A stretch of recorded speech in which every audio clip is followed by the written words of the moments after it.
Welcome to Q&A Selling Online, with answers to questions about creating an online empire, promoting products, or building a brand. Your host, private label and e-commerce entrepreneur, Quinn Amorm. Welcome everyone to the show. Today we have a very successful guest who has been in business since 1994, and believe it or not, at an agency, Hope Tyson, in 1994, where he helped create some of the big websites of the time: JP Morgan, Chase, LensCrafters, Minolta, T. Rowe Price, IBM, ING Bank. So these are incredible. Let's jump into the interview here with Larry Ludwig. Larry, how's it going? Doing good, Quinn. How about yourself? Very good. Very good. So I know there's a lot of people that work for agencies, others that own a lot of agencies, but nobody that I know ever worked at an agency in 1994. How the heck did you get into that? Good question. I mean, prior to that, I was in college. I saw the web was just starting off. You know, before that, the internet was really, you had to be really a techie, a geek, if you will. There was stuff like Usenet. This is before a precursor to the web. And I saw the first version of a web browser website. I'm like, this is definitely the future of the internet. And at the time, there was really no jobs when I graduated college in 93, and decided to, initially I went off for a regular job. And then about a year into, outside of college, decided to apply for jobs for, startups that maybe would be interested in doing web design, web development, and found a company called Poppy Tyson. And they're based out in New York City and California. And they were really one of the leaders at the time developing websites, some of the very first websites for what's out there, including the White House they did. I wasn't on that project, but they did the White House, initial version of the White House in 93, 94, I think it was. Wow. And so I saw that was just a huge opportunity. And I also knew with my background in computer science that the web was not only going to be just static HTML, but really dynamic web pages. So I saw the opportunity of putting a database behind it and, generating web pages on the fly. And that was some of the stuff we did initially as well at Poppy Tyson. It was really interesting stuff, but it was an interesting experience. I mean, it really got me into marketing, advertising, and understanding just some of the foundations of what, really applied even to this day for me. And that's so incredible. It's the stuff that I wanted to do back then. I mean, I started in 97, so you have a few years advantage. Even still, it's still the really early stages. Oh, yes. Yeah. Still time. So then in 1998, you went to work for a startup that was Commerce One. Commerce One. Is that still the one that exists today? No, Commerce One folded in 2001, I want to say. So they went public. It was one of the big IPOs in the late 90s during the dot-com era. And I exited in late 99. So I left just before they went public. So, they went public soon after I left. And like a year and a half later, at one point, they were one of the highest priced stocks, and the valuation was literally in the billions. And within a year and a half, they folded. They went bankrupt. Ooh. Yeah. Unfortunately, it's, the tale of many during that era that they were, I left partly because I knew the numbers just didn't make sense. They were valued by venture capitalists at like $6-7 billion at the time. Yet I looked behind the scenes as far as the income we were generating. It was like literally $30,000 at the time. I'm like, this is not adding up. They just don't jive. And I didn't see how they could ever recoup or be valued at that amount, how long it would take to get that valuation. So it just didn't make sense to me. And I'm like, I'd rather do my own thing. And from there, I left and did my own thing. So I developed my own websites, or worked developing websites for other customers and hosting as well. Nice. And then a few years later, in 2001, you founded the Empowering Media. Mm-hmm. That was a hosting company, right? It was a hosting and web development. I did both. I mean, primarily in the end, it became just web hosting. And, I, at the time, didn't realize how horrible of an industry it is, in the sense of it's a commodity. I mean, I see you laughing. It's a commodity industry, and it's everyone and their brother is doing it. In reality, it's not. Most people are actually hosting the stuff. They're reselling to a third party. Yeah. And they're just, in general, you're not well respected for the time and effort it really takes to secure, properly maintain, and keep a server running 24/7. And just, it became a commodity. If you're competing against this other company out here is offering, extra gigs of disk space or bandwidth or email accounts or whatever, it's a numbers game. And it became it becomes a commodity, and it is a commodity to this day. So in 2009, after running it for about 8, 9 years, just realized it was just not I want to do something different. On top of that, with the clients I had, both hosting and development, they just weren't, I think, appreciating the time and effort it took to do what we were doing. So I decided to create a website instead of for others, for my own purposes, and market and promote that its own business. And that was where the site Investor Junkie was formed. And so it was out of that frustration I decided to do it myself instead of doing for others.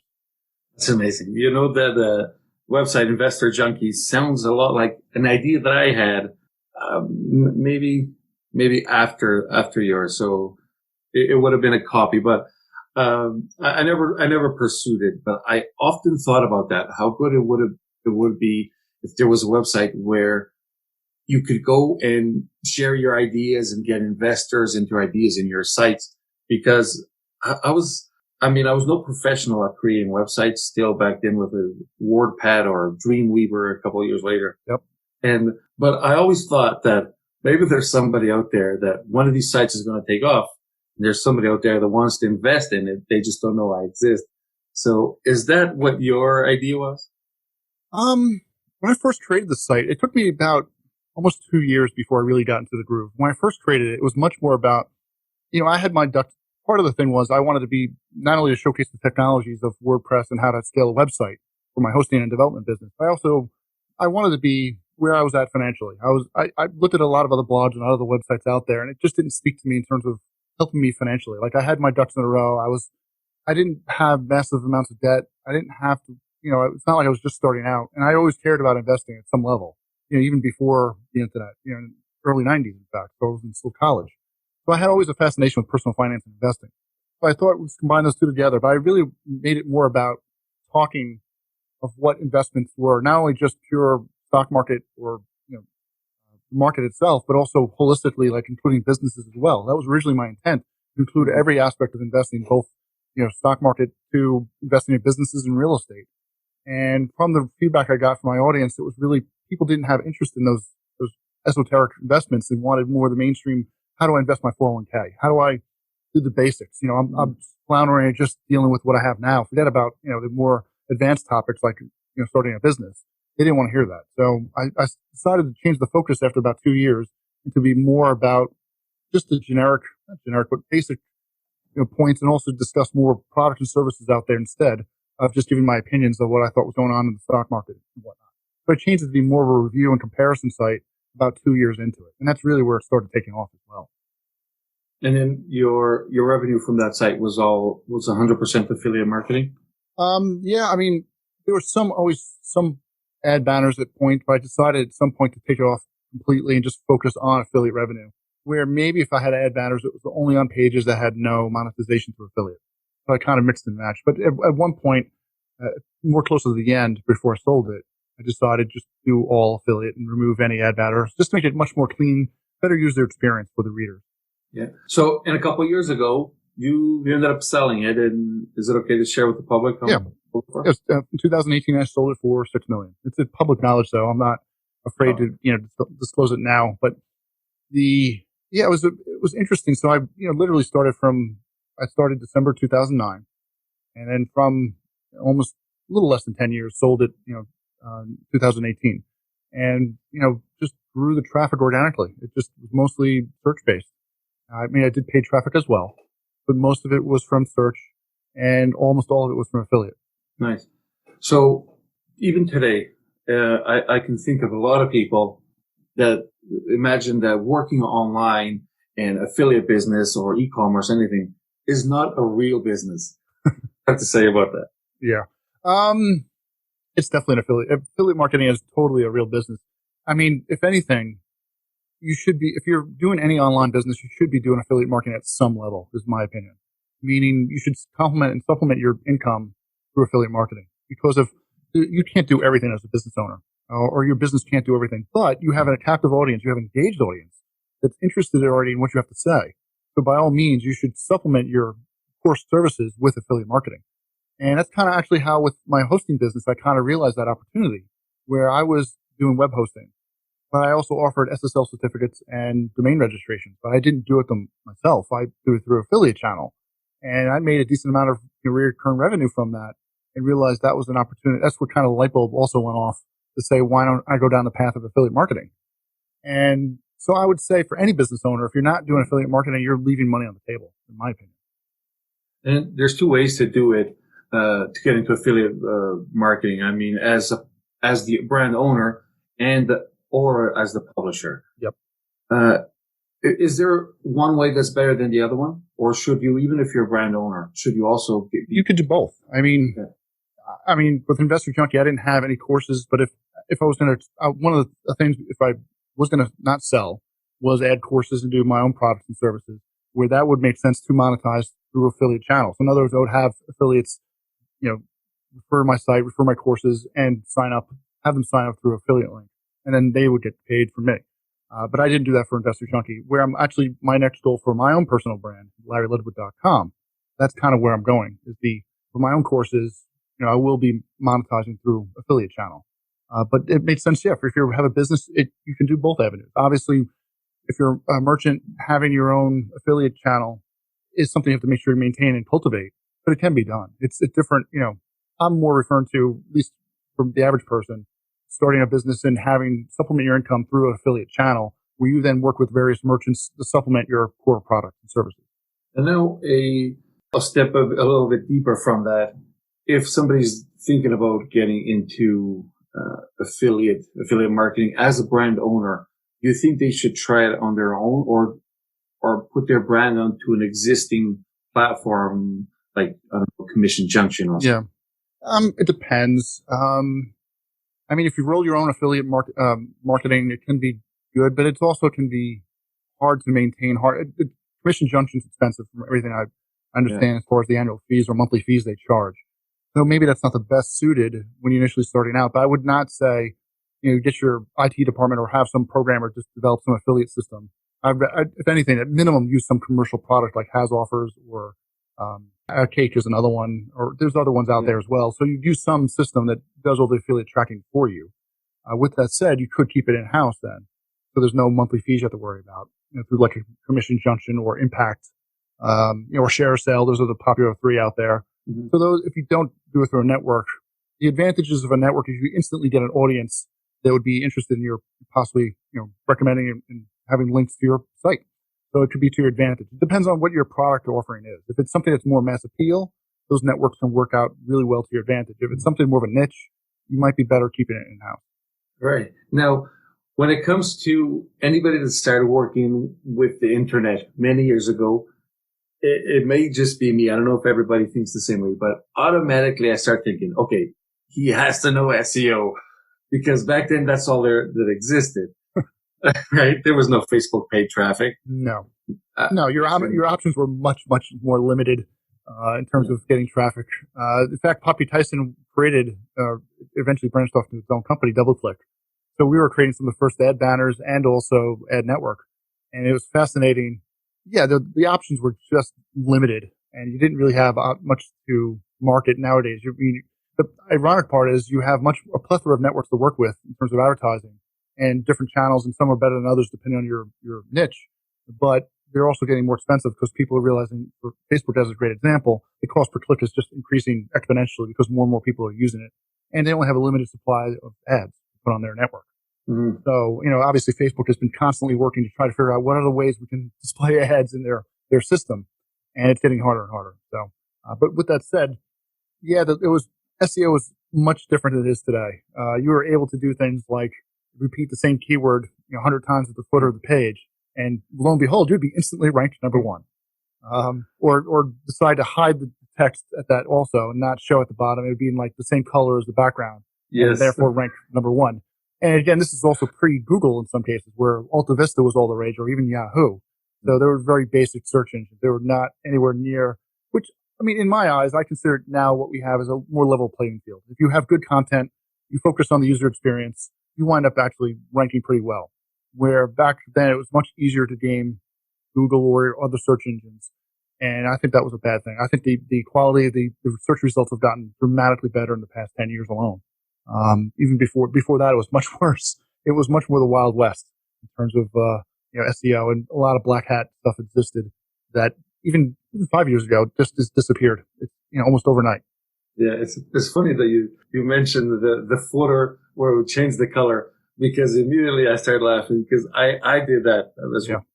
And I actually did just this past weekend. I was speaking at an event, and after we were at the after party, I was telling somebody how, as a challenge, I did it, and I ended up ranking number 1 in Canada for the word bacon. No long tail, just bacon. And I was number 1, and I never sold bacon, and I had nothing to do with bacon. I just did it to prove a point.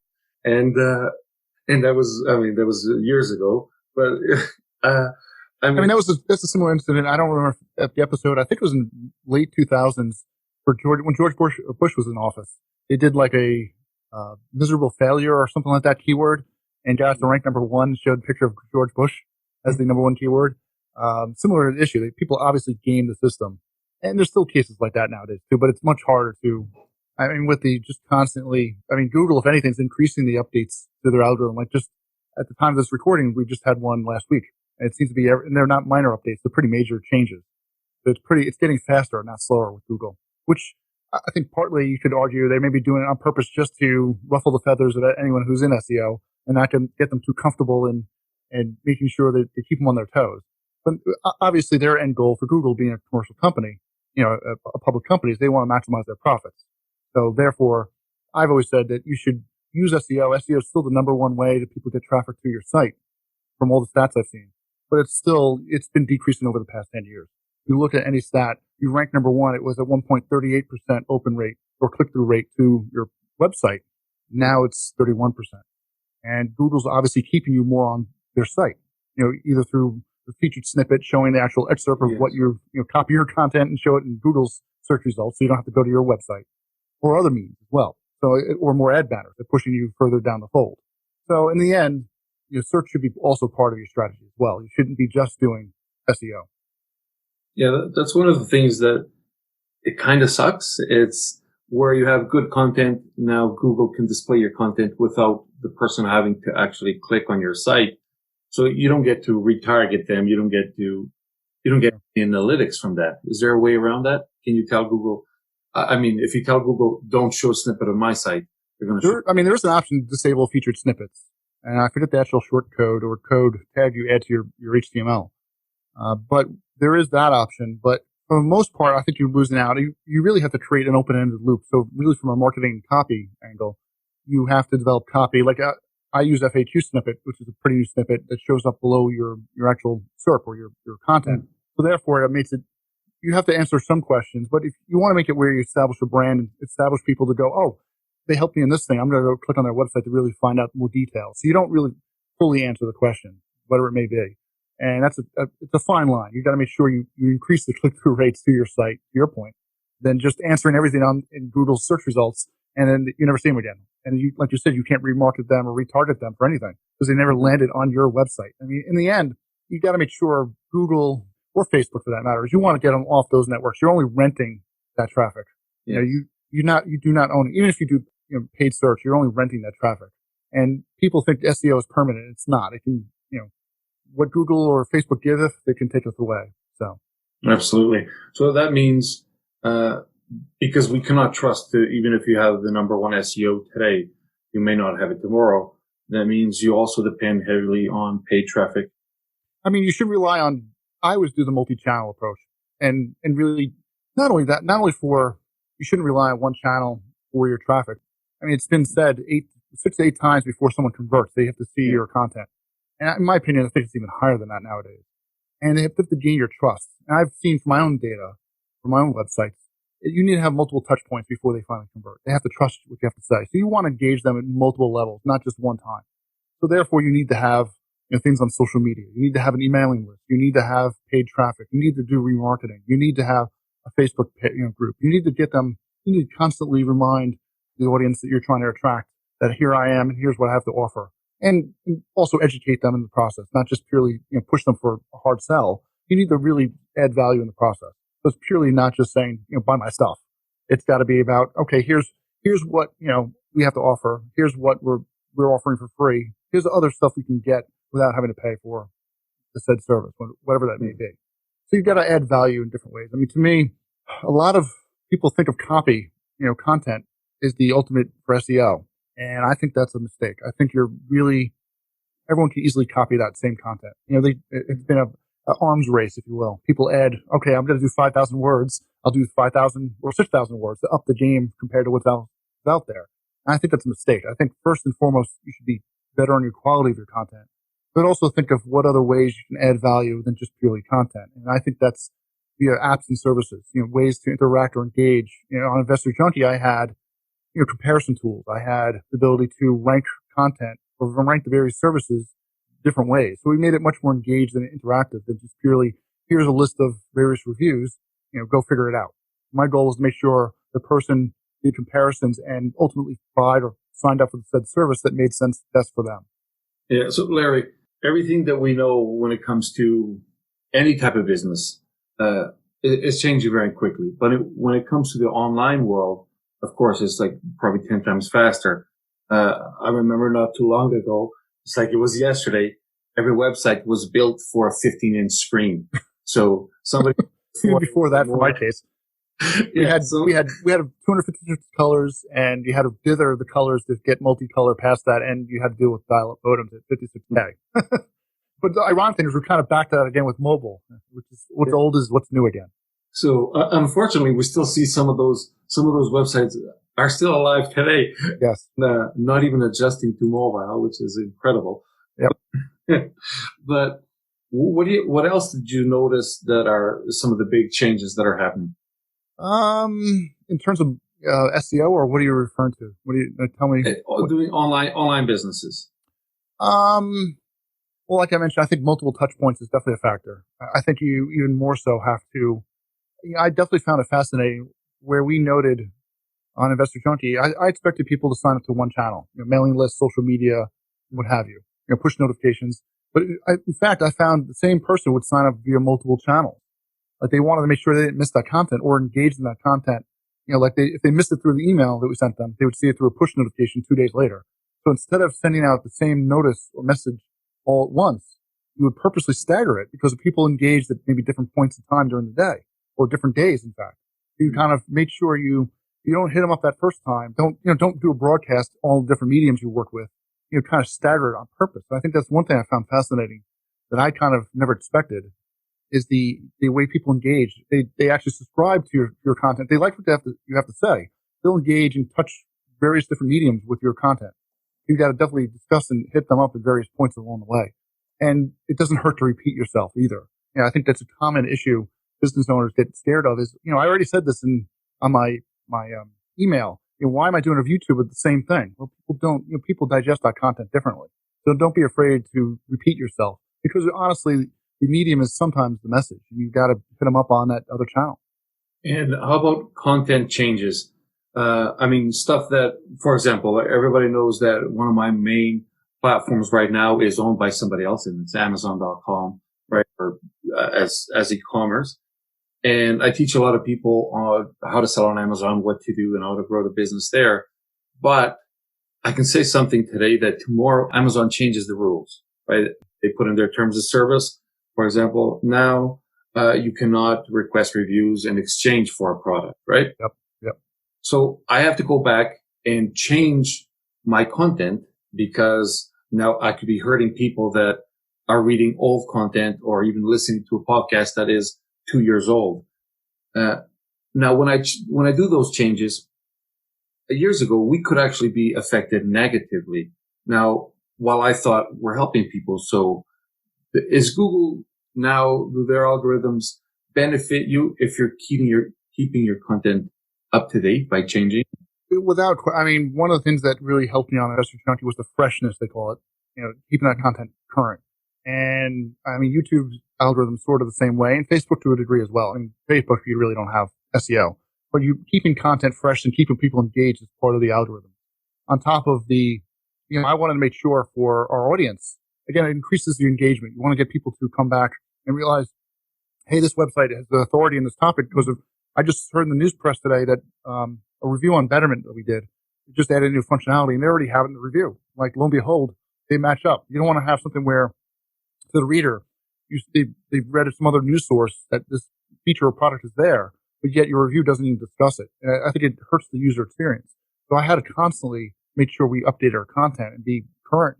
I try to make it almost the same day, in fact, where, I want to make sure people would search that keyword and get to our site and realize that, hey, they were most up to date on content, especially things like, bank CD rates or savings accounts.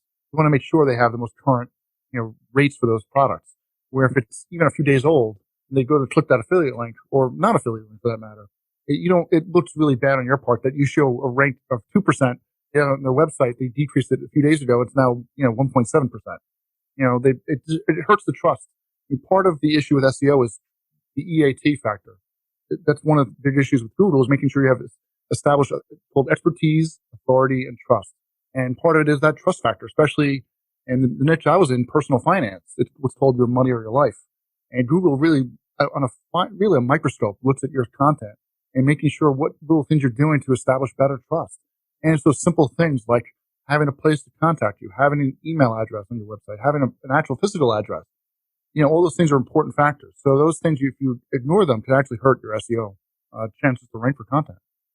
Absolutely. Actually, read not too long ago talking about content that had been updated, and this was an update, and the stats of how many people that go to a e-commerce website that check the About Us page. And there's still people today that do not have About Us page on their sites. Yeah. But I don't want to be mistaken now, but I thought it was like 28% of the people that convert have checked the About Us page. I mean, I don't know it depends on the niche too. It's funny. When I first started out, a lot of the gurus in our space would say, have a picture of yourself, a bio on the right-hand side of the nav bar, and, discuss your bio. And I had that originally on Investor Junkie. And from the stats that I showed, because I use things like Crazy Egg to show what people are doing, engaging on the page and what's important, no one was clicking on it. No one cared in my case. So I took it off. Actually, I did have an about page for people that did care, but I made it a little harder to find because that was valuable resource, space that I could put other stuff there. And it made more sense to put like a table of contents, for example, in that area instead. And it depends. It really depends. I mean, in the end, I always let the data, for SEO or otherwise, let the people tell me what's important to them. And let me get the feedback and figure out, okay, I need to change this because it's just not effective. Be it a picture or a link, or text, what have you. You got to make sure you ultimately are improving your content over time. And Google, for SEO purposes, will reward you if they better engage in that content. And you also mentioned earlier about the engagement with content, that for the longest time, there was another trick that would be the negative content, because people often engage with things that they know are wrong. Yeah. If you type in something like, for example, SEO is dead, right? That was everybody wanted to have a title like that. Yep. And if you go, for example, on social media and you type in 3 + 3 is 7, you're going to have a lot of comments that are going to, for lack of better words, call you stupid, and that is wrong. It's sort of related to the stuff with fake news that's been in the news the past few years. I mean, Google and Facebook, for that matter, are really concerned with making sure you give out accurate results and making sure certain sites are promoted and certain aren't. I mean, there have been a few controversies in the medical field, in fact, for search results I've seen. There's one site that I really like called Examine.com that's had a huge nosedive in SEO rankings in the past few years. And it's all backed up with medical information. It does stuff with supplements that are not considered traditional by medical societies. But they're stuff like creatine, things that work for performance, for working out, that will help you better perform. And it's backed up with all research and medical information, research studies. So it's not purely just saying this is the best thing to do and have an affiliate link to whatever. In fact, it's the opposite. It's much more, but yet their content has been decreasing in ranking because of it's outside of the realm of what Google considers accepted medical information. Yeah. So by that very nature, Google's decreasing their rankings and just promoting sites like WebMD higher. Rightly or wrongly, that's kind of their take on the whole matter. And that's something to be concerned with as well from an SEO strategy. Again, going back to, you're only renting that traffic. So in the case of Examine.com, they figured out, okay, we can't rely on Google for traffic anymore. We got to do alternative means and get people to our site. And same thing with, I've seen a few other businesses that relied on, let's say, I don't know, Instagram or Pinterest traffic. And, overnight, literally their business goes out of business because they relied 100% on that traffic and only that traffic. So you have to keep, as a business owner, you have to look at a whole, assessment of risk and where's your liability. I had an issue. Obviously, one of the things that we could talk about is one of my failures or issues with my website was I was hit what's called negative SEO for Investor Junkie about 2 years before I sold, and it affected my ranking in traffic. I lost about 20 to 30% of my traffic. And while not completely detrimental, it really got me to not only understand how SEO works better, but it also made me realize I can't rely on just one traffic source. I have to go back and how to diversify and how to get other means to my website. If SEO was to literally die overnight, what would be my alternative means? How can I get other people to my website? And that's kind of where I grew out of figuring out I can't rely on just Google. Yeah, you got to rely a little bit on Bing as well. Well, Bing is, for some audiences, can be a huge. I've seen people say, for paid traffic, Bing is horrible. Don't use Bing. And I'm like, depends on really your audience. I actually had great success with Bing. Bing ads, now Microsoft ads. Yeah. And it works great for my means because it was less people competing in that space. It works exactly like Google ads. And I tried the same ads I had in Google ads, and it works great for me. I had great success, but it depends on your audience. If you're, say, targeting millennials, it may not be a good fit, where it seems to be more leaning towards older generations than, say, Google or Facebook for that. Well, even Facebook is becoming more older. But you have to understand your audience, and you have to look at the network that you're working with, and does it make sense? Do they line up? If they don't line up, you're kind of wasting your time, maybe. Absolutely. And actually, to go to your point about Bing advertising, of course, I was saying that as a joke because not many people use the Bing browser. But in 2014-15, around there, I got a call from Microsoft to see if I wanted to do a 1-hour training with somebody from Bing. And anyway, we jumped on the call. It ended up being so cool that we did it on an ongoing basis. And I ended up being trained by Bing on what they wanted to gain a new customer for ads. And it did work out very good. I mean, not when it comes to the number of impressions or anything like that, of course, but the price of it, because my competitors were not there. Exactly. It's when you're dealing with marketplaces, there's the supply and demand, and you have to understand if there in this case was a huge supply of ads, there's just not a huge demand for people to place ads in Bing's network. So therefore, you did very well because the cost per click was very low. So the same ad that would cost maybe, I don't know, let's say $1.50 per click in Google would cost 50 cents in Bing. That was a no-brainer. And it's the same click-through rates, same conversion rates. So it made sense to just do the same ads, and it was a higher ROI in the end. Yeah, exactly. So the only difference, like I said, was the number of impressions and my cost. Mm-hmm. So exactly. People, you got to try these things out. I think in the end, with anything with marketing online, is you have to constantly reinvent yourself and constantly test things. Some of it should be based on some of your experience and assumptions, but in the end, you have to let the data tell you what's the right answer and try stuff out. Just literally try new ideas. And if anything, it's a common issue with most business owners. You stick into what other people are doing in your same niche. Mm-hmm. Everyone's doing internet marketing or emails. I have to do the same thing. Well, why don't you try other different channels? Why don't you try a YouTube channel if everyone's doing email and see what happens? Look at other verticals, other niches out there and see what they're doing in their spaces and try it out and see if it works. What do you have to lose? Really, in the end, you could have a huge opportunity that no one else is, trying out. Exactly. Lack of testing is something that I see too many people that are doing or not doing. I can hear some, let's say, Neil Patel saying he's doing great with LinkedIn advertising. Yep. It may work for him, and it may not work if you are in the e-commerce space, right? If you are not selling B2B, you don't need to go to LinkedIn, right? Just because for somebody else doesn't mean it's going to work for us. So, the great example I had for Investor Junkie and a few other sites where people recommended this to me is like Pinterest. And I'm like, it's a heavily women-dominated audience and very, very visual. It doesn't work really well, the visual part, for my type of stuff that was dealing with investment products and services. So much more, detailed-based, fact-based that like an audience like Facebook may work better for, or Google Ads. And so I tried out Pinterest a little bit, but I got horrible results. It just didn't match up align with my audience. So why, you have to understand that stuff. And in some cases, you should try it out anyways.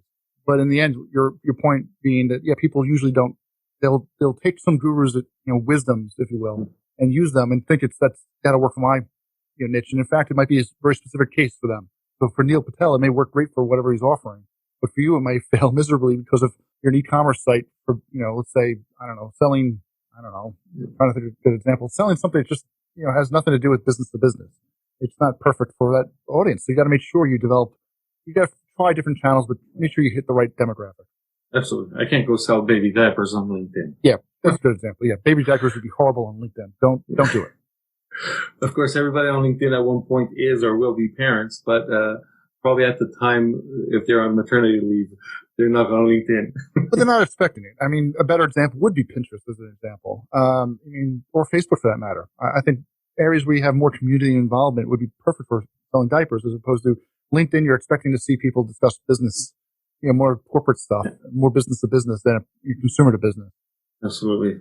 So Larry, what are the plans for now? What do you have up your sleeve? So at the time of this recording, I just started a course I'm doing. It's on actually helping people scale up their business, their blogs. Overall a coaching program that I'm doing live, and doing that currently at the moment as we record this. Not second, of course, but I'm doing it live and having it. It's a 6-week session. So currently it's closed to new members, but I plan on having that probably open up again after a few weeks after I finish this one. And then I've been really focusing on more courses and just helping others through consultation. I think my opportunities right now, now that I sold my business, is just helping others better monetize their sites. I've seen too many people, both in my direct space, but other verticals that just, be it affiliate marketing or otherwise. I in the end, I treated affiliate marketing as if it was my own product and service, in the sense of the tracking I had, the level of tracking, the level of detail of monitoring the traffic was just bar none the best out there, and had details that just blew away what else the competition had. So the same thing applies to if you had your own product or service. I see too many people not knowing, well, where's the source of the traffic? What's converting better? What paid traffic, especially if you're doing paid traffic, is converting better? Most people just shrug and don't know. So to me, that's a critical part of your business, is monitoring your traffic and finding out what's working, what's not, both in terms of on-page, your data, but also your source of your traffic. Is your Bing ad working better than Google? Going back to what we were just discussing. In some cases, you'll be surprised. Yeah. It doesn't mean that even if Bing is cheaper, it doesn't mean that I have to stop doing Google if I want the volume there. Sometimes you gotta lose a cent if you want to get another sale. Exactly. So Larry, where can everybody find you if they want to get a hold of you? You can go to my site, larryludwig.com. I also have a sign up. You can get my free ebook, or a free little brochure pamphlet, if you will, on affiliate marketing. I think it's the 5 mistakes. I forget how many mistakes it is. I think the 5 mistakes affiliate marketers do. So if you go to larryludwig.com/podcast, but if you can just go to larryludwig.com, you can also check out and sign up and find out my other ways to the various social media channels as well. Awesome. Larry, thank you so much for being here. It's a pleasure. Thank you.